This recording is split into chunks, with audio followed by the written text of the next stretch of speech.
చేసుకుంటూ కూడా తను బిడ్డలు చేసేదాన్ని బాగా ఎంజాయ్ చేస్తూ ఆ సీట్లో కూర్చొని ఉన్నదని నేను అనుకుంటున్నాను. ప్రతి వాళ్ళు అదట్లా ఇది ఇట్లా ఈ ఆస్తులు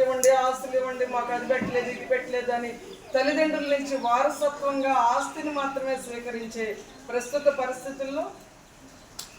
ఆస్తితోటి పనిలేదు, ఆయనకున్న కీర్తిని మనం ఇంకా ఇనుమడింప చేయాలనే ఉద్దేశంతో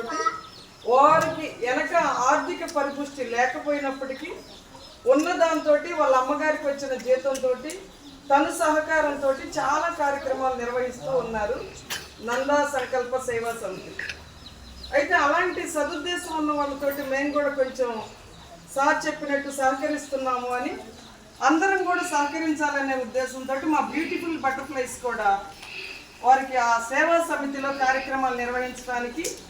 ఆర్థికంగా కానీ ఆర్థికంగా కానీ ఎప్పుడూ సహాయపడతామని ఆల్రెడీ ఒక అడుగు ముందుకు వేస్తున్నాము.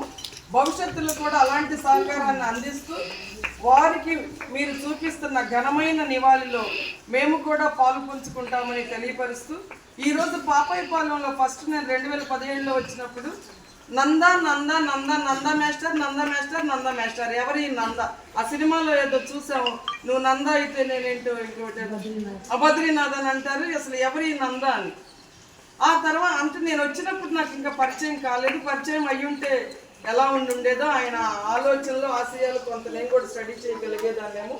తదుపరి వారి బిడ్డల్లో ఆయన ఆశయాలను చూస్తూ వస్తున్నాను, చాలా చక్కగా నిర్వర్తిస్తున్నారు, చాలా సంతోషం. ఈ సందర్భంగా మా బ్యూటిఫుల్ బటర్ఫ్లైస్ అందరి తరఫున వారికి ఘనమైన నివాళిని అర్పిస్తూ దీనిలో పాలు పంచుకునే అవకాశాన్ని మాకు ఇచ్చినందుకు వారి బిడ్డలకి కృతజ్ఞతలు వ్యక్తపరుస్తూ